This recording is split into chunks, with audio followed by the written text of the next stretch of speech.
Wala masayang ang pagdangop sa usa ka ulitaw sa Brigada News FM Cebu aron sa pagpangayo og tabang sa Brigada Action Center nga makabot ang iyang hustisya sa gipalit nga motor nga dunay duha ka tag-iya. Si Jan mitugan kang Brigada Attorney Jorel Patinio nga nainganyo siya sa pagpalit sa motor dihang nakita niya ang post sa marketplace nga nagtanyag lang og barato nga presyo. Uwahi na siyang nasayod nga ang nagbaligya nga personal niyang gipakigkitaan sa Cebu City. Dili di ay mao ang pangan nga nakabutang nga mao'y tag-iya sa rehistro sa motor ug duna pa kini pending nga bayranan. Sukwahi sa sulti nga naimpas na kini sa motorcycle dealer. Gihatagan dayon og aksyon ni Brigada Attorney Jorel Patinio pinagi sa pagkontak sa nagbaligya sa maong motor. Hinuon miesplikar nga siya ang tag-iya apan ang nakapangan sa rehistro pangan sa iyang igagaw. Gumikan usaman kasiman dali ra kining ma-approve sa dealer.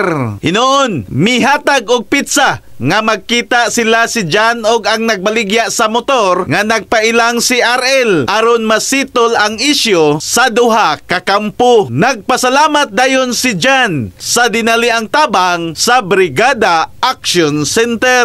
In the heart of changing lives, ako si Brigada Alan Tangkawan sa 90.7 Brigada News FM Cebu, the Music and News Authority.